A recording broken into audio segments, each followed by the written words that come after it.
ओम विश्वानि देव सवितर्दुरितानि परासुभा यद भद्रम तन्न आसुभा।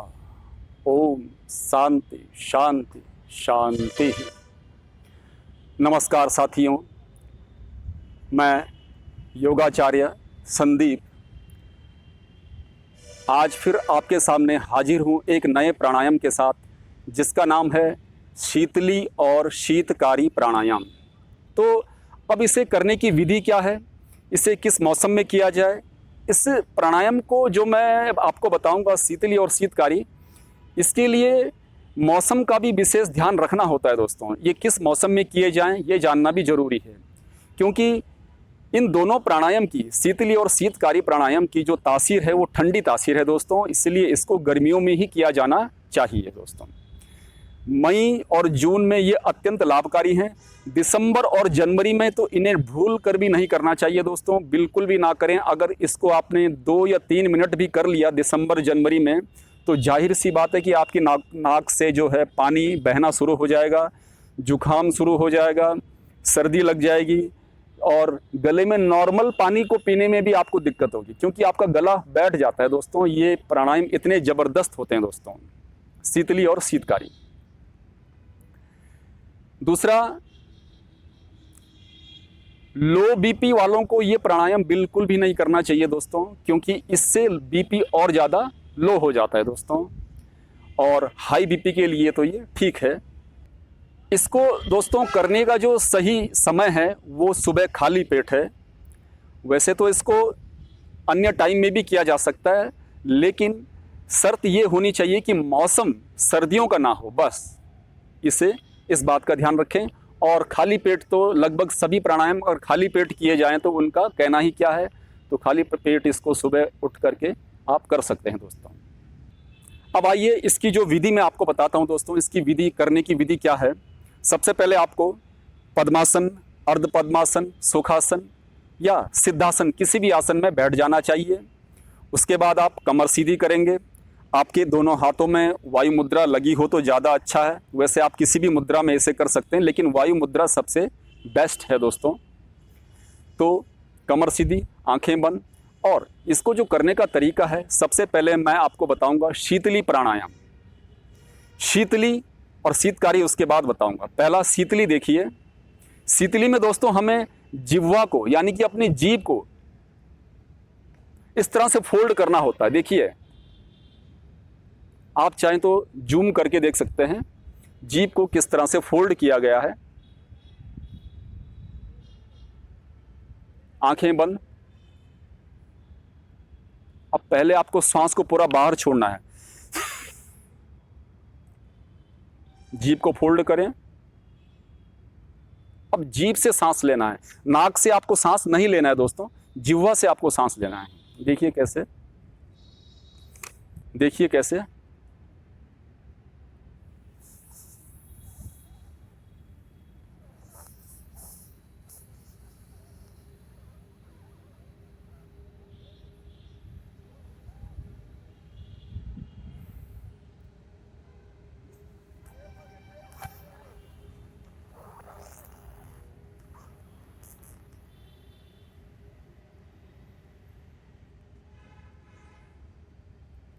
और सांस को नाक से बाहर छोड़ें और जिह्वा से अंदर लें, यानी कि नाक से नहीं लेना है बल्कि नाक से छोड़ना है, मुंह से आपको लेना है। जिह्वा के बीच से होते हुए जीभ के बीचों बीच से हवा को अंदर लेकर जाना है दोस्तों।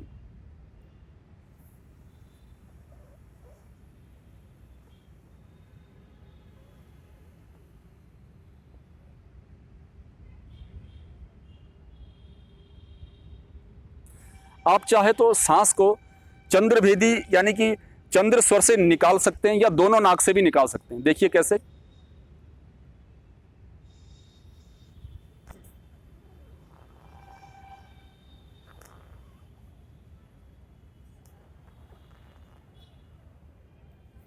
इस तरह से श्वास को अंदर भरा, फिर दाहिना नाक नासिका को बंद किया और बाईं नाक से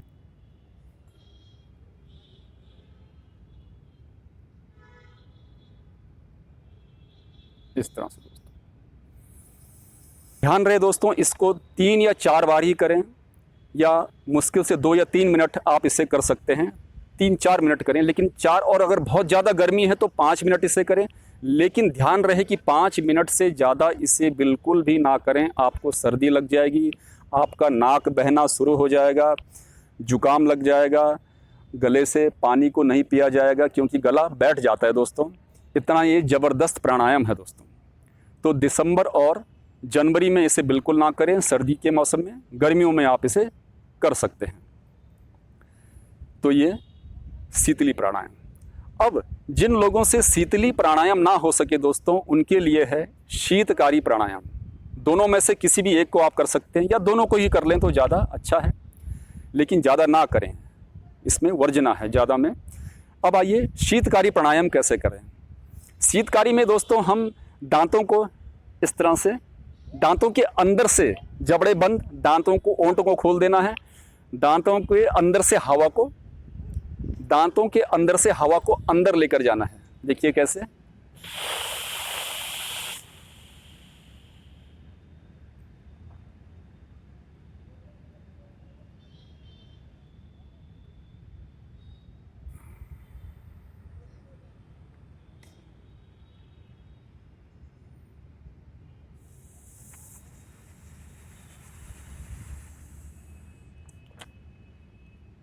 थोड़ी देर श्वास को अंदर रोकेंगे, फिर दाहिना नाक बंद और बाएं नाक से सांस को बाहर धीरे धीरे धीरे धीरे बाहर छोड़ देते हैं दोस्तों। ये इतना ज़बरदस्त है दोस्तों कि आपने अगर इसे 3-4 बार भी कर लिया तो आपको पूरे दिन भर गर्मी का एहसास बिल्कुल भी नहीं होगा। और यकीन मानिए मेरा, अगर आपने इसको 5 या 6 बार कर लिया तो आपके थोड़ी देर बाद नाक से भी ठंडी हवा, ठंडी सांसें बाहर आने लगेंगी। यानी कि सिर दर्द के लिए, माइग्रेन के लिए यह भी एक वरदान है दोस्तों। यह प्राणायाम आप कर सकते हैं सिर्फ गर्मियों में, या बरसात के बाद जो थोड़ी गर्मी पड़ती है उसमें भी आप कर सकते हैं। लेकिन ध्यान रहे, फिर से बता रहा हूँ, इसे दिसंबर और जनवरी में बिल्कुल भी ना करें, बहुत ही ज़्यादा ठंडा प्राणायाम है दोस्तों। इसे कितना करना है आपको एक बार फिर से बता देता हूँ। 8-10 दिन तक आप इसे लगातार कीजिए, फिर कुछ दिनों का इसमें आप ब्रेक रखिए, यानी कि कुछ दिन इसे छोड़ दीजिए, फिर से आप इसकी शुरुआत कर सकते हैं। 10-12 दिन बाद फिर से शुरू कर सकते हैं, क्योंकि इसे लगातार नहीं करना चाहिए दोस्तों। ये सर्दी जुकाम ला सकता है, और सर्दी जुकाम इस कदर लाता है कि इससे आपको 2-3 साल तक भी जुकाम रह सकता है। इसलिए इसको ज़्यादा नहीं करना चाहिए। ये आपके लिए सिर्फ उस समय के लिए है जब आपको ज़्यादा गर्मी लगे, पेट में बहुत ज़्यादा गर्मी है, या किसी को पाइल्स है, या सिर पर पेट की गर्मी के कारण उसकी आंखों में दर्द होता है, सिर में दर्द होता है। इस प्रकार से आप इसको अपने ध्यान में बिठा लीजिए बात को, और इसका प्रयोग करें। तो अगर आपको सिर्फ पेट की गर्मी को उतारना है तो आप इसे तुरंत कर सकते हैं सुबह उठ करके। लेकिन अगर आपको शरीर को बैलेंस करना है तो आप सीरियल वाइज जो पहले प्राणायाम होते हैं पहले उनको कीजिए। जैसे पहले भस्त्रिका, कपालभाति, अनुलोम विलोम, फिर आपका जो है उद्गीत, उज्जाई, फिर आपको लास्ट में इसको शीतली और शीतकारी करना चाहिए दोस्तों। और फिर इसके बाद आप भ्रामरी और उद्गीत प्राणायाम करें लास्ट में। तो अगर आपको बैलेंस करना है शरीर को तो आपको सीरियल वाइज प्राणायाम करें। लेकिन आपको अगर स्पेशली पेट की गर्मी को उतारना है तो आप इसको सुबह उठ करके डायरेक्टली इसको कर सकते हैं दोस्तों। ये प्राणायाम अत्यंत लाभकारी है शरीर के लिए, आपकी बॉडी के लिए, दिमाग के लिए, स्वास्थ्य के लिए। आशा करते हैं दोस्तों आपको ये समझ में आ गया होगा, और इसको आप प्रतिदिन करें, दूसरों को भी करवाइए, अपने आप भी कीजिए। तब तक के लिए साथियों, नमस्कार।